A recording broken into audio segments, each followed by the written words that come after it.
LSU is down not one, but 2 5 stars. Utah's missing their quarterback, and we're picking Duke to beat Clemson outright. Week 1 is finally here, right here on the 3 Technique. One man. Goodbye. Hello, Heisman. 20, 25, 30, 35, 40, 45, 50, 45. There goes Davis. Oh, my God. Davis is going to run it all the way back. Auburn's going to win the football game. They give it back now to the 30. They're down to the 20. All the band is out on the field. He's going to go into the end zone. 4-man Alabama rush. Got him. No, they didn't. Oh, my gracious. Yep. How about that?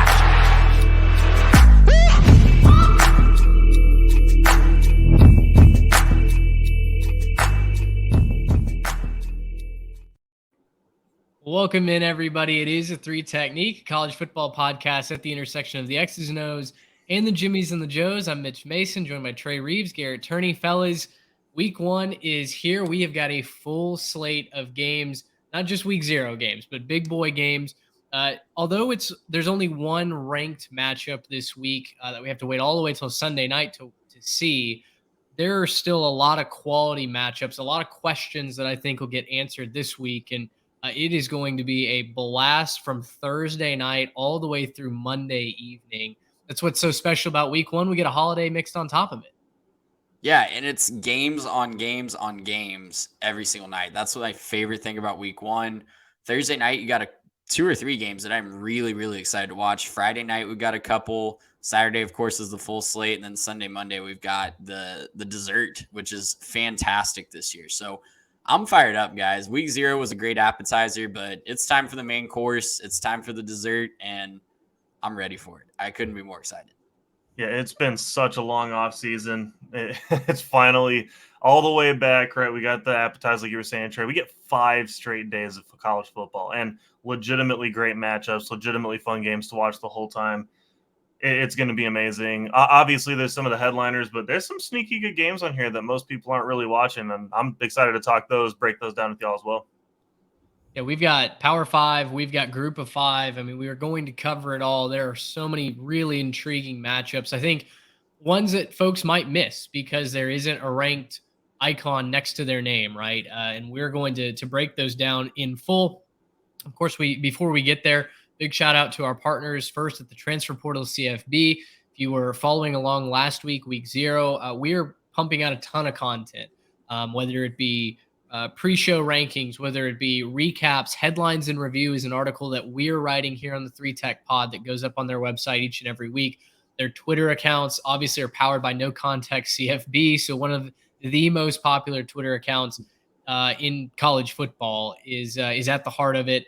We have all the headlines, all the news, all the memes ready for you. So make sure you're following both the 3 Tech Pod account at 3 Tech Pod and the Transfer Portal CFB account over on Twitter. Also, shout out to our friends over at Homefield Apparel, some of the best collegiate apparel on the market. They make the softest shirts that I have in my closet. Trey, you're wearing one of their shirts right now. Yeah, they're just tremendous designs. They released Southern Illinois, and I believe it was Georgia Southern merch today as a part of their Champ Week. We love a little bit of love for Carbondale, Illinois. I can't stress that enough. It's not just for the big schools; it's for every school. So like as not, they have something that you're interested in. Best of all, use code 3TechPod. You get 15% off your first order. If you also go over to our Twitter account, you can buy directly through our link. That'll get you a 15% off coupon if you bought from them before as well. But guys, we've waited all off season, right? Months to preview week 1. It's here. Let's get into the 3 Tech's Big 3, the top 3 games of the week that you absolutely cannot miss. Other pods talk about windows of opportunity. We call them our Big 3. You have to be in front of a screen for these 3. And gentlemen, maybe a little bit backwards, but the only ranked matchup is Sunday night. And that's where we're starting our game of the week. Number 5, LSU against number 8, Florida State. Sunday night, 6:30 p.m. Central Time on ABC. LSU is a 2.5-point favorite when we wrote up this script. Now, by the time you're listening to this on Thursday morning, it's a good possibility that that line might have moved just a tick closer in Florida State's favor. As I mentioned in the intro, LSU is down a couple of former 5 stars in Mason Smith, their defensive tackle. Running back John Emery was also announced that he will be missing that game at the time of recording. It's an unknown reason. Brian Kelly just announced that. Um, Guys, I've been talking all off season long that I'm high on Florida State. You can see in my nameplate if you're watching on YouTube. I'm high on Knowles coin right now. I've been taking LSU to win this game because it's felt like the ball inevitably has to bounce the Tigers' way, right? After last year, the craziness, the blocked extra point, FSU nearly blowing a 2-score lead, it felt like LSU would return the favor. But despite those predictions, you lose a couple of 5 stars, including the bread and butter of your run defense. And I can't keep saying, well, it feels like LSU is going to win this game. So, guys, when I look at it, I've got Florida State plus the line here, and I'm taking Florida State to win this outright. The biggest question outside of Mason Smith to me for LSU is what's their secondary going to look like? They have a couple of transfers that are coming in. Florida State does as well for their wide receiver core, but I'm much more confident that Jordan Travis, who's my pick to win the Heisman this season, will be able to distribute the football, make LSU hurt down the field against new starters than I am on the other side, LSU being able to hurt Florida State. So despite all my offseason predictions, I've actually had to flip the script today in light of the recent news. I'm taking the Noles to win this outright. Yeah, there's a lot of alarm bells going off if you are backing LSU in this game, right? You mentioned the suspensions, Mitch. Losing Mason Smith is no small potatoes, just plain and simple. It's the difference in the game last year. And when these two teams were on the field last year, Mason Smith goes down for the injury, everything changes after that. Florida State's run game opens up, the offense opens up, and quite frankly, losing him throughout last season was one of the biggest weaknesses for that LSU defense. They couldn't stop the run as consistently as they wanted to without their big boy up the middle. So, man, the alarm bells are just going off for me and towards picking LSU in this one against it. And you add in the fact that Brian Kelly does not have the best track record in these big marquee out of conference games, thinking back to his time at Notre Dame. You add in the fact that this isn't the LSU DBU of old, and they are really struggling to find, who's going to be that. They know who's going to be that guy, but they haven't seen it on the field for him yet. And Florida State has the talent all over the receiving core and a new tight end and a good receiving back to make them pay and just run circles around that LSU defense if they're not ready. So all of that to me points to taking Florida State plus 2.5, and that's what I'm going to do. I don't know if they'll win outright. You remember last year, this was one of the most bonkers college football games of the entire year, coming down to a blocked extra point and just a back and forth game that was really, really fun to watch. So I don't know. I don't know if Florida State wins this one outright, but I'm confident enough to take them plus the number. And I think they have a really, really good chance to win this one outright too. LSU is not going to just roll over with these losses, right? It's going to be a tough, grinded out game. They've got a great offense of their own, led by Daniels, and they've got a really solid receiving core as well. But team to team, pound for pound, I'm just more confident in Florida State right now, and that's why I'm taking them.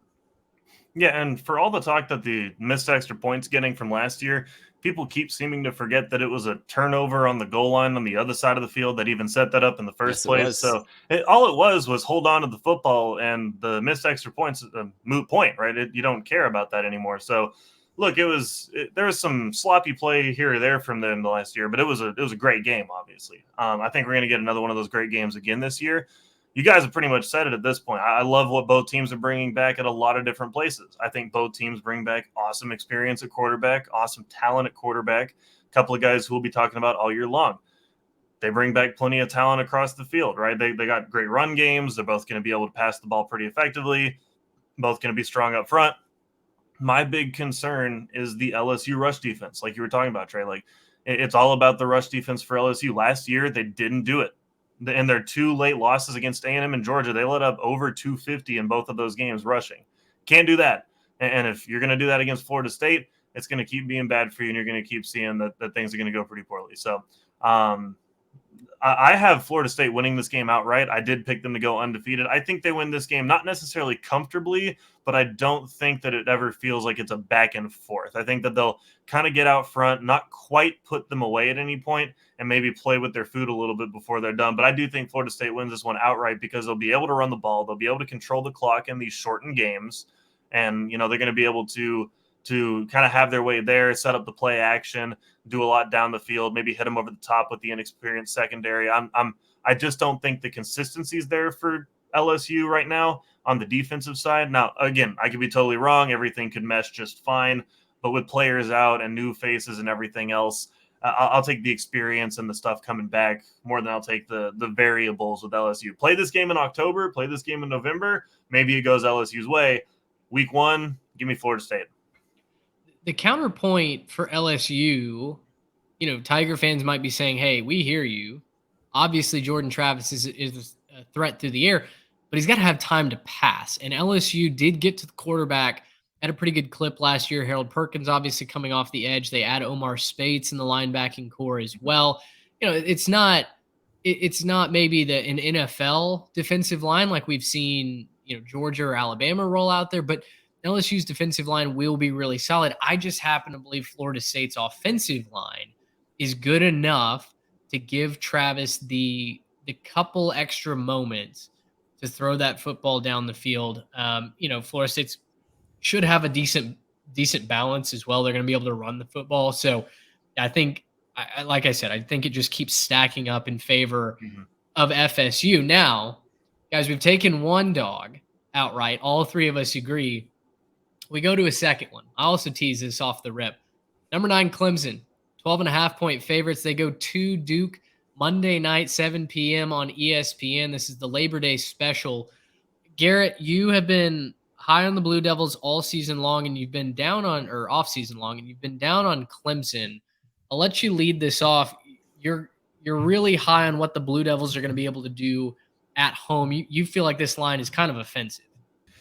Yeah, I'm actually going to pick Duke to win this one outright. And you're right, the line is a little bit offensive. I'm going to go ahead and say that the 12.5 is insulting to the team that came out of nowhere and was my darling. I thought they'd do better than their 3.5 win total from last year. So let's not offend the Duke Blue Devils anymore. Let's put them some respect. Look, when you break down Clemson, I know that everyone's high on them. I know that they've been the pick in the ACC for as long as the last decade or so has been, and they've deserved it, right? They've been a really strong team, and they've had a lot going well.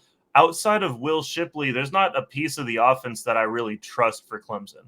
I don't trust Cade Klubnik. I haven't seen it yet. He's had great moments, but he's had a lot of really bad moments in the middle of that. And maybe it's just the fact that he was outmatched as a true freshman. Maybe it was the fact that he didn't quite get the offense yet. And you can say whatever you want to about new offensive coordinator and whatever else. He's still learning a brand new offense in his first year. And so he's got 2 offenses under his belt and 2 college football seasons for him. And so I don't know. I think that that's just a lot for a young quarterback to try to handle. And when I really try to break it down and think about what do I trust his ability with a brand new offense in the first game and making adjustments and not just playing the guys across from you that share your locker room versus a Duke Blue Devil defense that, I think that they're going to be improved this year under Mike Elko. It's going to be a better defense than it was last year. He's a defensive-minded head coach. And then you take Riley Leonard, one of the most experienced quarterbacks in the country. You have a guy who's really talented. He was the leading rushing touchdown quarterback last year. He does pretty much all that you need him to do for the Blue Devils. I might get some hate from Clemson fans on this one. I just think Duke's the better team. I picked them to the ACC championship game, and a big part of that was Duke getting past this game with a W at home. I'm going to stick with it. Duke's going to win this game outright. You can come at me in the comments, Clemson fans. I love it. I love the spicy hot takes this early in the season. I'm excited for this one. I've had this one circled on my week 1 calendar for a really long time. Even before we found out that it was the Monday night opener, I was really excited to see just how this played out, because this early in the season, when you're looking at picking these games, you have to go with what you think that you know, right? We all think what we know until we see it on the field. And what I think I know that I know is that Duke is a really solid team. But what I'm concerned about is, what does Vegas know, right? Because it's not just the slander on this line. Their Vegas win total this year was only 6.5, and I smashed that over to pick them as one of my darlings this year. But I'm a little concerned. Like, what does Vegas know to not give Duke the respect that I feel like they deserve? But what I know is that Clemson has really struggled since Trevor Lawrence walked out that door covering against halfway decent teams. And that, for that reason, plus the fact that Cade Klubnik is game one in this new offense, like you mentioned, Garrett Riley's going to come in. I think the offense is going to be much improved this year, but it's game one jitters. It's game one with this new offensive scheme and a young quarterback against a defensive mastermind head coach in Mike Elko that keeps his team in games. Guys, Duke lost 3 or 4 games last year, 4 games, I think, total. And I think the total point spread in those games was less than 20 points. They don't get blown out in games under Mike Elko. Mike Elko kept his teams in games with his defense at A&M and Notre Dame when he was the defensive coordinator there. He's going to be ready for this Garrett Riley offense. So you give him a whole offseason to prepare. Duke plus 12.5 seems like about as much of a lock as you can possibly get week one, which probably means Clemson wins by 30. I was going to say, the fact that we're all on Duke plus the number here, just firm handshakes for everybody in Clemson Nation that's celebrating 1-0 based off our track record. But I will say this. I'm high on Duke being able to cover. It's at home. They've got a great offensive line in front of Riley Leonard, who is the most slept-on quarterback in the country. I don't know that he has any difference makers out wide, right? And you could say the very same thing about Clemson. Like, who's the X factor that's going to be catching passes from Klubnik this year? I don't know that there's a real answer, right? Outside of Will Shipley running the football, I don't even know that Clemson knows who's that guy is. It's going to move the needle. Clemson's going to score points. I think Duke will as well. But I trust 2 things. One, I trust Garrett Riley's ability to make his quarterback comfortable. And 2, I trust Clemson's defense to ultimately get a stop. Clemson has won 4 of the last 5 and 10 of the last 11 in this matchup. The last Duke victory was in 2004. So, it's not exactly some recent success against Clemson that Duke can point to. Now, new program, new head coach, I get all that. I don't think Duke has the horses to win this game. I think this ends up being kind of a grimy rock fight of a battle in week one. But I do think Clemson will end up pulling it out. I just like Duke to lose by 10, 11 points. Keep it closer at home and just squeak into that number. But that being said, if you've got Duke winning this game, please write us in. Let us know in the comments. What is your temperature on this game? Do you think Clemson runs away? Some of the predictions that I read when I was researching this have Clemson winning by as many as 30. So there are folks out there that think Clemson goes on the road and skull drags Duke. If you're one of those people, let us know. If you're a Blue Devil supporter, let us know as well. I just want to say real quick, Garrett's not crazy. Like, don't be surprised if we end up living in a world where we wake up on Tuesday morning and Duke has beaten Clemson. Garrett's not crazy here. That is in the realm of possibility. Yeah, I was going to say, I'm not crazy because of this. I'm crazy for other reasons, but not because of this. Guys, let's get to the third of our big 3 matchup, and that is a battle in the Queen City. Number 21, North Carolina takes on South Carolina Saturday at 6:30 on ABC. It's a neutral site game. North Carolina is the number 21 ranked team in the country. That seems a little bit high for me, given how they performed last season. They are 2.5-point favorites against their regional rival to the south. Trey, I'm curious. Battle of quarterbacks, at least brand name quarterbacks. I certainly think that one of them is better than the other. But this line is a very, very tight one. And I'm curious as to, 1, why you believe it is so tight, and 2, do you think South Carolina should be the team that's favored? Mitch, you're absolutely right. Spencer Rattler is way better than Drake May, and let me tell you why. No, I'm just kidding. This is a tight line because of North Carolina's defense, plain and simple. I think that, you look at Spencer Rattler, you look at him as a quarterback, and the numbers have just never followed the hype that he's had at Oklahoma and at South Carolina, right?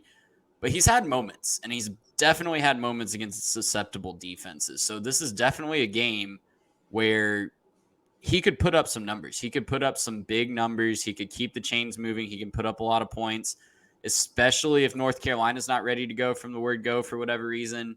South Carolina can jump on top of that, and they're a well-coached team that's going to be ready to go. South Carolina certainly has a better defense in the game. And what's giving me a little cause for pause from just going all in on North Carolina is the secondary at South Carolina, led by Nick Imanwari and DQ Smith, because I think that could be an X factor unit in this game. South Carolina has a really talented secondary, not just those two guys, but depth there as well.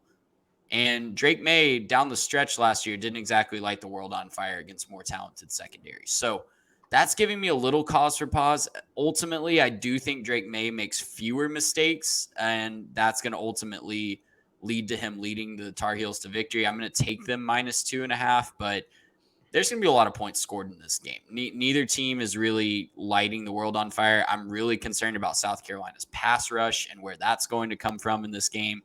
If you give Drake May all the time in the world, I don't care who your cornerbacks are, who your safeties are, he's going to make some really big time throws. Yeah, and for me, outside of Drake May just disappearing and having a, hey, he was good one year and then he forgot how to play football, that type of thing, which does happen to quarterbacks It's fairly happened regularly. in the ACC last year with Tyler Van Dyke. It sure does. And so, I'm thinking outside of that, which is definitely a possibility, I don't see how you can pick South Carolina to cover this one. I'm picking UNC -2.5. I don't think South Carolina is good enough to keep up with them. I think the offense is going to be humming for UNC. I kind of don't think it matters who they throw out there at the skill positions just because of how good Drake May is. His team believes in him. Having a locker room that believes in you is a big deal. Having guys that'll go out there and know that if they can just get open or if they can just find that window, things are going to be all right. That's a big deal when it comes to these locker rooms and these games. On the other side, I don't know you can say the same thing about the guys in the South Carolina locker room. Spencer Rattler has been anything but consistent. He's had some great moments and he's had some not good moments. And so I'm just looking at this one and saying, I don't really care how good the South Carolina defense is. I don't really care how good, we think that, South Carolina's offense might be versus North Carolina's non-existent defense. I just don't believe in the South Carolina offense right now. And so I'm going to pick UNC to cover this one. I think they'll probably win by about 10. That's only because I think you might have some miscues early where they're kind of getting back in a rhythm before they catch fire and keep going. I'll say this. If South Carolina takes care of the football, they can win this game. Their defense is certainly better than what UNC is going to put on the field, at least from what we can tell so far. But South Carolina turned the ball over a ton last season, 27 times on offense. That is not a number that they can replicate this year. One, if they want to beat North Carolina. Two, if they want to match expectations that are being lofted on them left and right to be a contender in the East. Now, I'm not one of those people. I happen to think that South Carolina finishes more in the 4 or 5 range in the East. But there's a lot of momentum for Shane Beamer in that program. Now, can he back it up on the field? Well, last year they took a great step in starting to do that. They also lost a lot of pieces, right? Marshawn Lattimore's at USC now. They lost a ton of pass rush, not to mention some of the guys in the secondary like Cam Smith that graduated and went to the NFL draft. Trey, you mentioned a couple of the cornerbacks that have stepped up. I do like their secondary, certainly more than anything that the Tar Heels are going to put on the field. But I'm a believer in Drake May over Spencer Rattler. And so I'm going to take North Carolina minus the 2.5. This is going to be a shootout. I think we could get 60+ points scored in this rather easily. And for that reason, I'm going to certainly be tuning in Saturday evening on EBC. Now, we've got to our big three, and you can bank on those big 3 games every single week.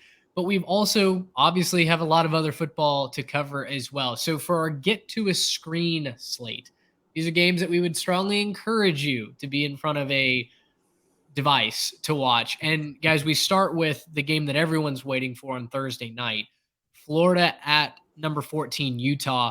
Now, when we wrote this script, again, the Utes were 6.5 favorites. Since then, Utah has, or I guess it came out, that Cam Rising is more than likely not playing in this game. Tore his ACL in the Rose Bowl, is still rehabbing from that, and will likely not be ready to go tonight as you're listening to this against the Florida Gators. When we hit record, that line had slid all the way down to 4.5, some places even 4. Now, because we got this at its original place, we're gonna bet it on that 6.5 number. But I will lead off by saying, folks that are slinging mud from the Florida side, saying they have a huge chance to pull this off. I think you're forgetting that Graham Mertz is your quarterback. From the Utah side, listen, you can't be as confident that you're going to win this game. I don't care if it's at home. Florida is not a pushover week 1 opponent, and losing your starting quarterback is a big deal no matter how you slice it. Now, Trey, Utah is at an advantage because they have the ability to set Bryson Barnes up as QB1 this entire game week, right? And for most of the offseason, he and Nick Johnson have been able to either alternate or focus one at a time as QB1. I've got to feel like that helps Utah more than if this was a week 7 game, for instance, and you lost your starting quarterback the week before. Yeah, absolutely. This is the same song and dance that we saw last year with Utah. If you recall, when they played, I think it was Washington State on the road on like a Thursday or Friday night. We're all tuning into that game like, oh, Cam Rising's not playing tonight. Surprise, surprise. We found that out at kickoff. So very similar vibes to this one. Utah handled business in that game relatively easy behind their defense and run game. And I think they'll be able to do it against Florida as well. I think that 6.5 point line kind of already had the Cam Rising injury baked into it. For me, I think Utah is the more proven team at this point. There's no Anthony Richardson making crazy plays to bail out Florida this year. Utah really handed that game away. They were going in for a tying field goal, at least maybe touchdown, and fumbled it towards the goal line last year to lose that game down in Gainesville. And that was with the number 4 overall pick at quarterback for the Gators. So that guy's gone. A lot of talent is gone for the Gators, and all these developments are screaming to take Florida. For me, I'm going to zig when everyone else is zagging and still lock in Utah. Definitely at the 4.5 line that it is now, and I think I'll stay with them at 6.5 as well. Yeah, I'm sticking with my Utes. I just couldn't leave them at this point. Look, the Florida Gators, last time they played a Pac-12 team was in their bowl game, and that team couldn't throw the football at all, and they got absolutely destroyed. Now I know it's a different year, and whatever, but I'm just not going to believe in the Florida Gators right now. I don't think that they're a very good football team, and look, anything can happen. Utah doesn't have their quarterback. I feel a little betrayed that Cam Rising decided to tweet out that he was going to be fine in the middle of the summer, and now he's not fine. He was like clowning people for suggesting he would even miss this game, and then turns out he's maybe the trickster. So I'm not necessarily feeling great about that, but we're going to forgive Cam. He'll be back soon. For me, this is just going to be on the back of Jaquindon Jackson being a stud. I don't think Florida's going to have an answer for him. I think this is your introduction to one of my offseason breakout candidates. And so, yeah, I'm going to go with big Jaquindon Jackson. We're gonna stick with Utah. Give me -6.5. Give me -4.5. Whatever line you want to give me, I'm going to take Utah. This is so interesting because this truly does affect how I pick the game. So when I pick the game, Florida +6.5, I think Florida can stay within the number for 2 reasons. One, I think their play in the trenches is going to be good enough to keep Jaquindon Jackson from going crazy. Now, I think Jackson's going to get his. I think that's where Utah's offense is going to have to roll through. But if you remember last year, Florida's defense stood up against Utah when it absolutely mattered the most, and they stuffed the run, right? Now, at home versus away, I get that's a different dynamic, but Florida has been recruiting, especially on the defensive line, at an SEC level. That's kind of the one position group that I'm not super concerned about with them. They also have Trevor Etienne, right? And, listen, Graham Mertz supposedly has more tread on the tires. If you listen to other shows, I heard Josh Pate talking about it. The Wisconsin staff, the outgoing Wisconsin staff, kind of admitted, we kind of mishandled him. We didn't manage Graham Mertz the way that he needed to be managed in order to play winning football. Remember, once upon a time, after a win, I guess I think it was over Illinois a couple of years ago, Graham Mertz was supposed to be a Heisman frontrunner, right? The Week 1 Heisman Award was given to one freshman, Graham Mertz. It's been nothing but seemingly slippery slope since then.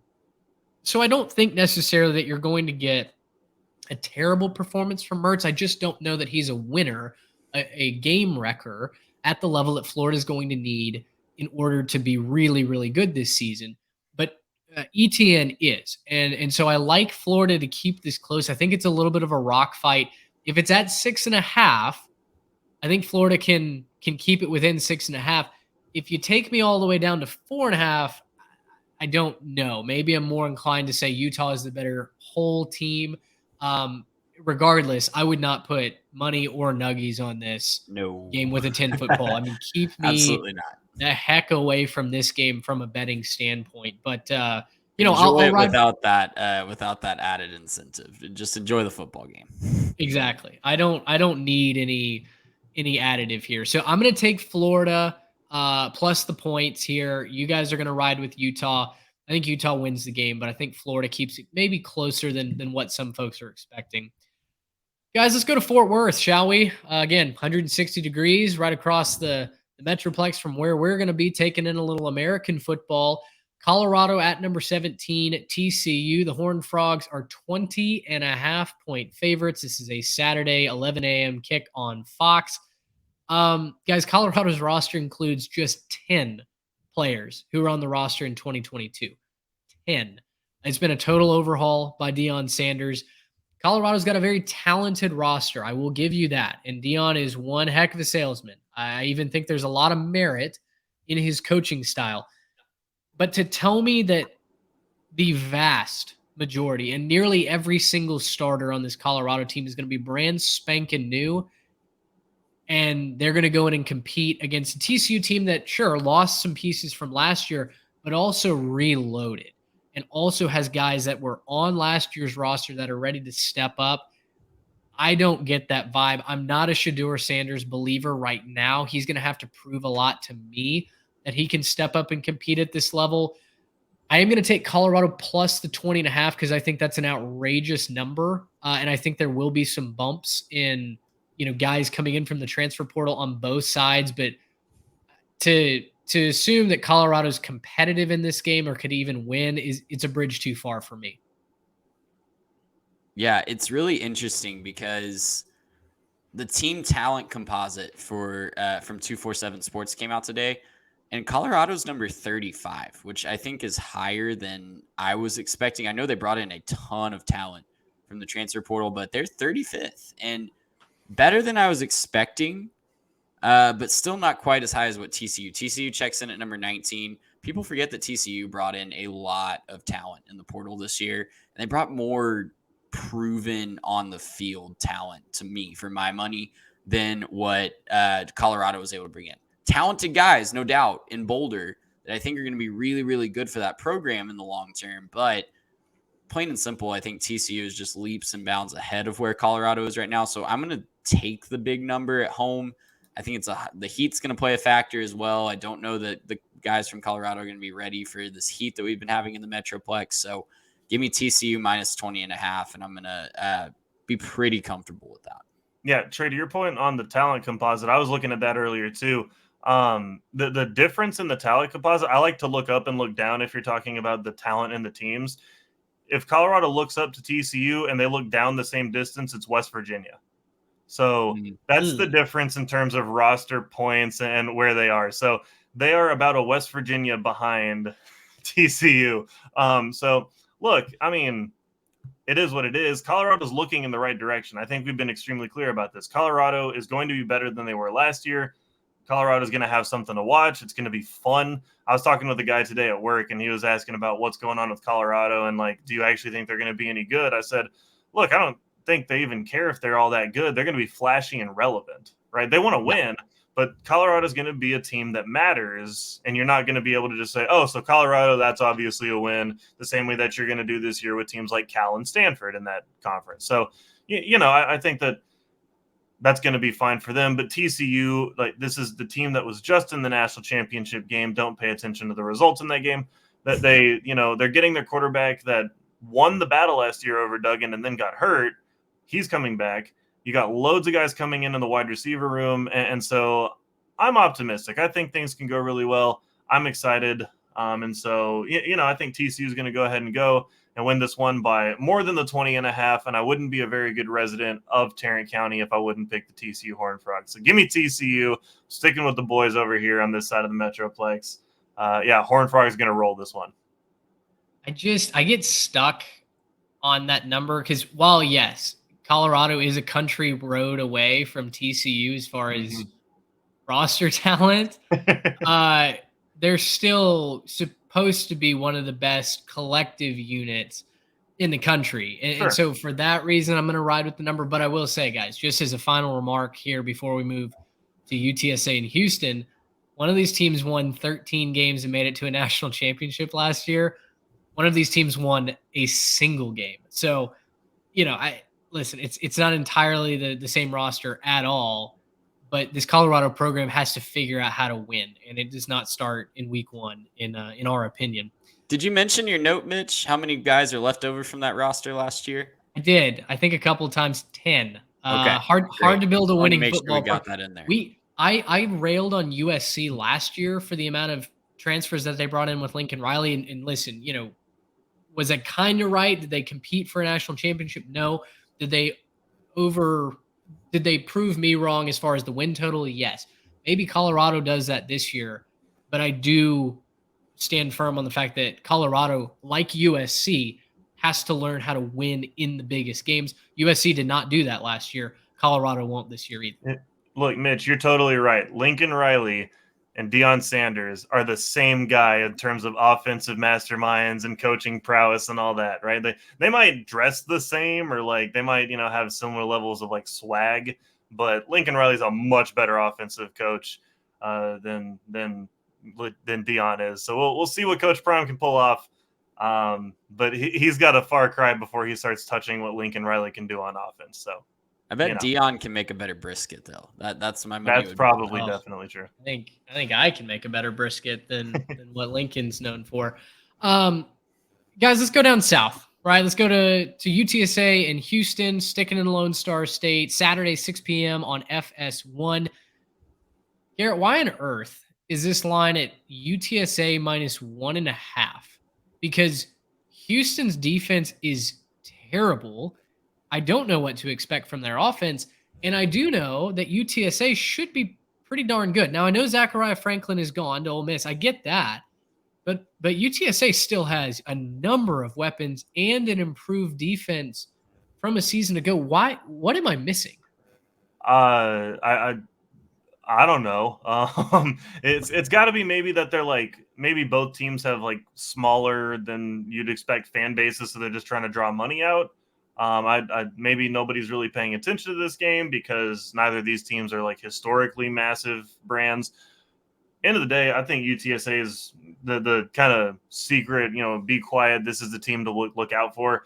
One of our best videos actually still running right now is the UTSA possibly going to Tennessee and making things crazy there. And we'll obviously talk about that when the day comes, but week 4. Yeah, look, I mean, UTSA, great squad, going to be fun to watch this one. I personally have them with the -1.5, and I'll take a lot more than that. I don't know why they're only giving 1.5, but I'll take it if they'll give it to me. Yeah, and people mention who they lost in the transfer portal. They don't realize, they don't talk about guys like Rocco Griffin. They don't talk about guys like Bryce Grace from Washington State that's coming back home from Texas. They picked up some really nice pieces in the transfer portal too. And like you guys said, Houston's defense is going to be trash this year. It is not going to be good. They're going to give up a ton of points. Frank Harris is not going to be trash this year. I feel very comfortable saying that in week 1. So all three of us locked in again, UTSA, which means Houston's probably going to win this game. Sure. Yeah, I mean, listen, Houston might channel some Tom Herman magic, right? With this line.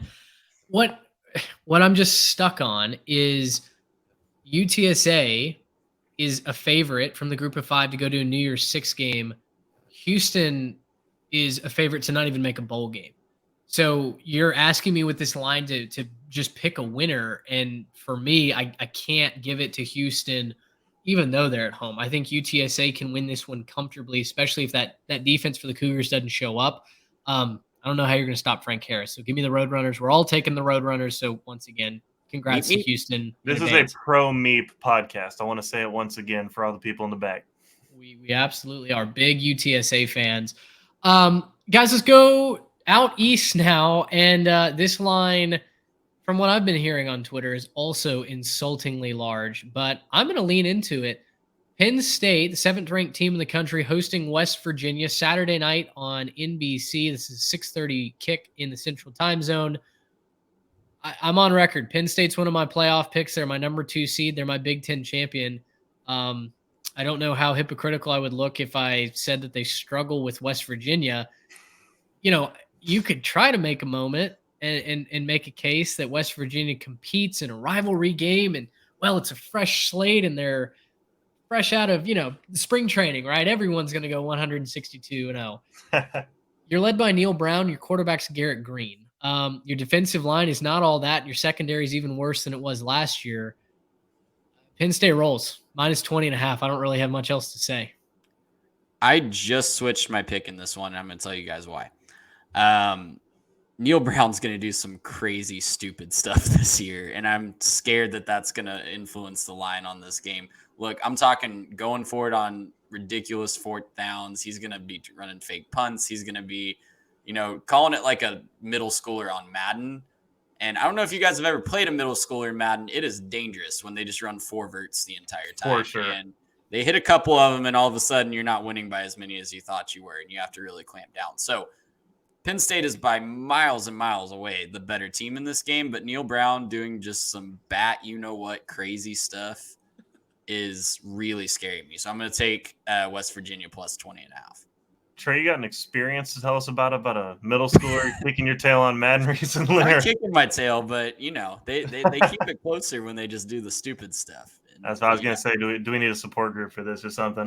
But no, I'm with Mitch on this. Penn State -20.5. You give me a lot more points than that, and I probably still take it. West Virginia, Neil Brown, you're going to be on job watch here at the end of December. So, I don't know. I don't know what else to say about this one that hasn't already been said. I think that, it's not going to be close. Penn State's, going to get rolling. They got to get rolling. And when you look at, especially long-term in this season, how the playoff picture is going to end up panning out, if you are Penn State and you are planning on making the playoff, but you're not 100% sure you can win your division, and you're trying to be that one-loss team that squeaks in or something like that, can't struggle against West Virginia. Got to have a really good resume. So I think they're going to be motivated to come out here and look really, really good on the eye test. Maybe the game of the week in the group of 5 is South Alabama at Tulane. Tulane's 6.5-point favorites on Saturday night. You can find this on ESPNU at 7 p.m. Tulane and South Alabama are 2 huge conference favorites and 2 of the most talented teams in the group of 5, certainly in contention for a New Year's Six bowl if things were to break their way. Trey, you've got it said that this is one of the best games of the week in your mind. Tell the folks what they should expect. And 6.5, it's a 1-score game. To me, these 2 teams are more evenly matched than that. Is that number too big for you? It's a little too big for me. I'm going to go ahead and take South Alabama plus the 6.5. And if you don't know a lot about these 2 teams, of course, Tulane burst onto the scene in the Cotton Bowl last year, knocking off USC in an upset win. That was just awesome to be at and see live, but just a really, really fun team last year. They bring back their coach. They bring back Michael Pratt at the quarterback position. They do lose Tyjae Spears, who was a huge, huge part of their offense, not just in that Cotton Bowl game, but all year long. So it's going to be really interesting to see who steps up to fill that gaping hole on the offensive side of the ball. But then you look at South Alabama, and their defense was just fantastic last year. They were a really great defensive-minded team. Ran through the Sun Belt, did a really great job in that conference. They didn't get to play James Madison in the championship. I really would have loved to see that matchup in the Sun Belt last year. But, yeah, just the defense is going to be really, really solid for the Jaguars and something to really watch. I'm excited to see those two sides of the ball match up because you got maybe the best G5 quarterback in the country matched up against maybe the best G5 defense in the country. It's going to be a really exciting game because of those 2 units. I'm going to just lean into the number. I'm going to take South Alabama plus the 6.5 and kind of roll with the underdog in this one. Yeah, Trey, I took Tulane -6.5. I love what they're bringing back. Obviously, losing Ty J. Spears, that's your best player on offense last year, and he's looking real good. If you're watching some of those preseason games and what he's been able to do, he's starting to look real good in the NFL as well. But I'm still taking Tulane -6.5. Really impressed with what they did last year. Not to take anything away from South Alabama, but I just think I'm going to roll with what they're bringing back. They did pretty well in the transfer portal as well. I think they did. So they picked up some big pieces that are going to help that team out a lot. So I look for them to maybe be a little bit more pass heavy this year, pass the ball a little bit more. But no, I'm still going to pick Tulane -6.5 in this one. Kind of keep the ball rolling from last year. And I mean, that place is going to be super, super fun to be at. It'd be my desired travel to game this week. If I could only pick one that wasn't local, I'd probably want to go there just purely based on vibes alone after what they just did last season. I can't wait to watch this one. I think this is certainly going to have to occupy some real estate at our watch party on Saturday night. I'm going to take South Alabama plus the number as well, and it's for two reasons. One, I don't know that Tulane's defense is going to be as good as it was a season ago. Two, Trey, you mentioned South Alabama's defense is good, but their offense is a ton of fun as well. Yeah. Carter Bradley threw for over 3,000 yards last season. Threw a couple more interceptions, I think, than folks would have liked, especially late in the season, but still 28 touchdowns to his name. And then you've got your first and your third leading receivers from last year's team coming back. Devin Boyson had almost 900 yards on 64 catches, 5 touchdowns, and then Colin Lacey was third on the team as well. So they've got a lot of continuity in their skill position players, and the defense does as well. I kind of think South Alabama might be the better team. They're going on the road, but better team with a more explosive offense in my mind. Give me the Jaguars plus the 6.5 Saturday night. That wraps up our main screen games. Now, there are certainly other games that you should have at least an eyeball on. And Trey, we were watching YouTube TV's Quad Box week 0. Now, it had some weird suggestions in week 0. Yeah. Hey, if YouTube TV wants to lob us a sponsorship, absolutely. We'll take a referral code for Sunday Ticket. I've heard them on all the podcasts. Sure, yeah, we run your Sunday Ticket ad in the background ad. So come on. Right, exactly.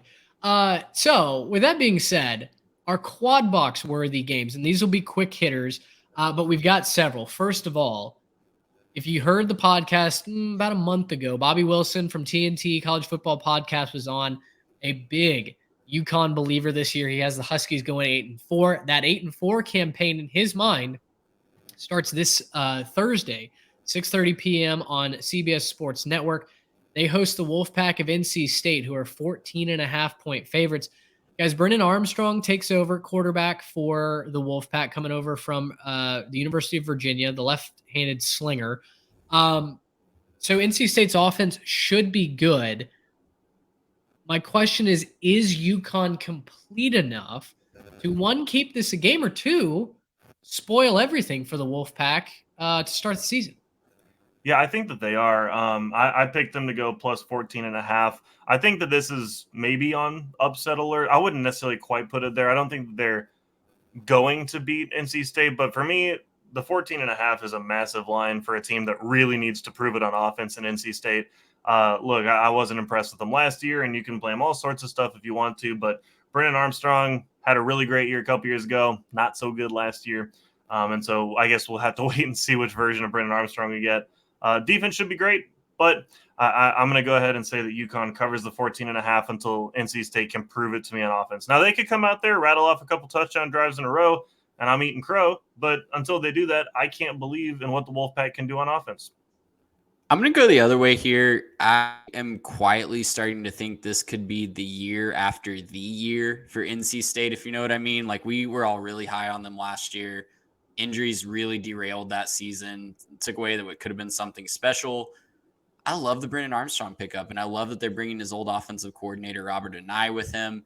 I think they're going to pick up right where they left off. I'm really sorry to Bobby, but I think NC State takes this one, and I'm going to take them to cover as well. I'm going to admit that some folks are just smarter than me at calling football games, and I'm going to trust Bobby here. I'm going to take UConn plus the 14.5 at home. I also think that NC State could have a really good season. I don't know that Brennan Armstrong is this mythical creature that maybe he was at Virginia with, Keaton Thompson and kind of a wacky offense that they had going there. But I will say, maybe Robert and I is able to install some of those pieces at NC State. I think they have a really good season, but I don't know. UConn might have a little bit of juice this season. 14.5. They can lose by 14 and cover this number. I'll go with the Huskies here at home in the opener to cover that number. Now we have a twofer here, and mostly because both of these teams are addressing the exact same storyline. Number 3, Ohio State, a 30-point favorite on the road in Bloomington. Ohio State minus 13, lock of the year. Lock it up. playing the Indiana Hoosiers. You pair that with number 4, Alabama, who are 39-point favorites. Got it right that time. Against the Fighting Brent Stockstills of Middle Tennessee State. Both teams are looking for their QB1, right? Ohio State did announce their starting quarterback in Devin. Why am I blanking on his name? Devin Brown. Devin Brown. Does that sound right? Yep. Alabama more than likely is going with Jalen Milroe, although we may see a Tommy Rees special here if Milroe is not getting it done. I don't know that they're going to struggle against the Blue Raiders, but either way, both teams have really, really good receiving cores, but they're lacking that immediate difference maker at quarterback. Alabama has an elite offensive line. They have great running back options. Ohio State, they may not need to run the ball at all to win, even though they've got Travion Henderson. They've got that good of a wide receiver core. Do both of these teams cover the number while they're really taking fall camp into week 1 with the quarterback position? Real quick, did y'all hear that Devin Brown is going to be the starter? Because I'd heard it was going to be Kyle McCord. And no, you're right. You're right. That's why I got it mixed up in my brain. Kyle McCord is the starter at Ohio State. Devin Brown will also play. That's my bad. Gotcha. Okay, so just making sure that kind of backed up my take here. So I want to make sure that I didn't miss something. Yeah, I'm taking maybe a little bit of a hot take. I don't think either of these two teams cover week 1. I think both of them are going to be working in multiple quarterbacks. You talk about 30-plus point spreads. It's really difficult to get rhythm when you're trying to get multiple guys reps. Don't get me wrong. I don't think either Alabama or Ohio State is going to struggle with Indiana or Mississippi or Middle Tennessee. But when you're trying to get Kyle McCord and Devin Brown reps, when you're trying to get Jalen Milroe, I'm a little more concerned about Alabama, to be honest, because if they're trying to run the same offense with Jalen Milroe and Tyler Buckner and maybe Ty Simpson as well, those are just 3 completely different guys. Talk about not having a cohesive, game plan there. I'm sure they'll be fine. I'm sure they'll win by 30 points, but 39 is a lot when you don't have that cohesiveness on the offensive side of the ball, and you're trying to work in a lot of new guys at wide receiver. You're trying to work in a lot of new guys at running back as well. So, yeah, give me both of the underdogs to cover here, but still get blown out, and neither of these to be close.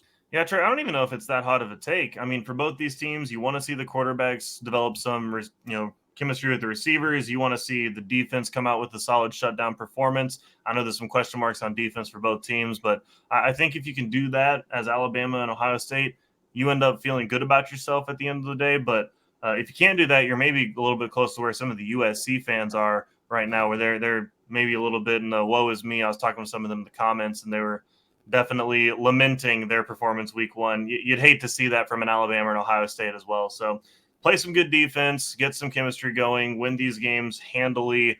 But yeah, I don't think covering is on the table for either of them with as many question marks as they do have.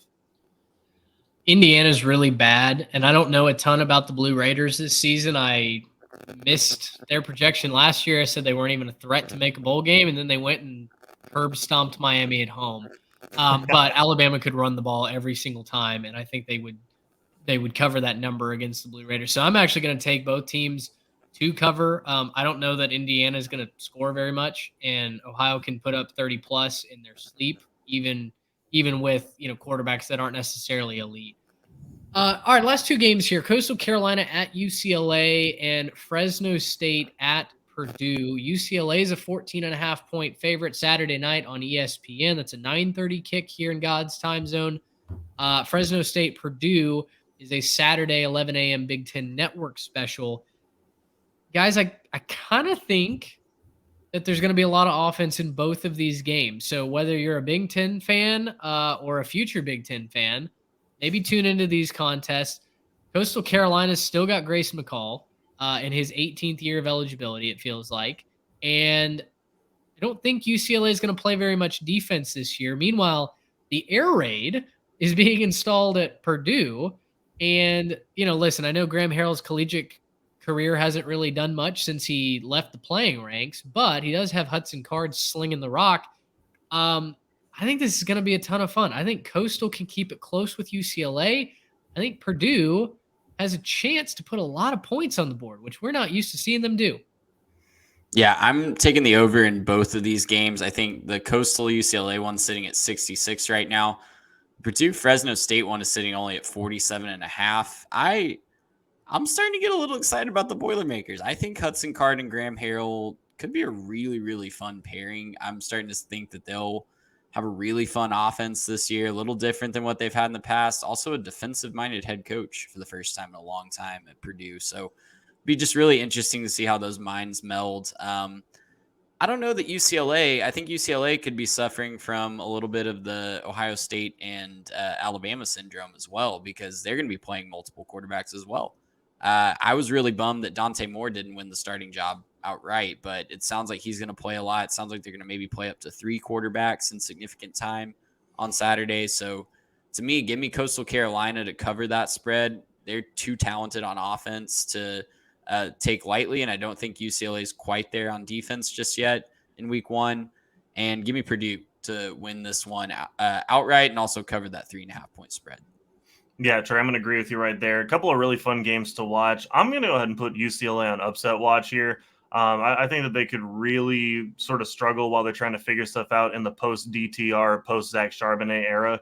With as much as they're going to be trying to figure out, Coastal's not coming into this one just to kind of compete and pick up a paycheck or something like that. They're coming in there ready to make some noise. I think there's a chance they get them. I'm not going to pick them to win right now, but I wouldn't be shocked if we're looking at this one late in the fourth quarter saying, what the heck is UCLA doing? And so I'm going to put them on upset watch. Give me Coastal plus the 14.5. And then, I think Purdue's probably a little bit slept on this year. Like you were saying, the combination of Graham Harrell and Hudson Card, I think would be really fun to watch. So, give me Purdue minus 3.5 and a bunch more points on the board for them. It'd be fun if Coastal Carolina got a stop on defense to upset UCLA. I mean, gosh, that would just be a couple of miracles working in their favor. South Alabama almost went into the Rose Bowl last year with DTR and almost knocked them off. So Coastal can definitely do it. Now, I do really worry about Coastal's ability to stop Carson Steele. He may say, take the 14.5 and shove it in your face. And, the Ball State transfer might get it done by his lonesome, but we'll see. Guys, we made it. We made it through our first full slate of the season. We're really excited to get week 1 kicked off. Again, it starts tonight. If you're listening to this on Thursday, plenty of action on Friday, Saturday, Sunday, and Monday night. If you're listening to this a little bit later in the week, if you're interested in our betting segment, The Ledger, Trey referenced it off the top. It's over on our YouTube channel, YouTube/3TechPod. You can find that. We have a year-long wagering competition going on. It is a YouTube exclusive, so you won't find it here in the podcast. You have to go to the video format to watch. I'm really excited to get this going. We have obviously our week 1 headlines and review that will be out on the Transfer Portal CFB website. Head on over to homefieldapparel.com as well and check out all their new collections. Use our code 3TechPod to get 15% off your entire order. For Trey Reeves and Garrett Turney, I'm Mitch Mason. Thanks so much for listening. Until next time, so long, everybody. Gracious him. How about that?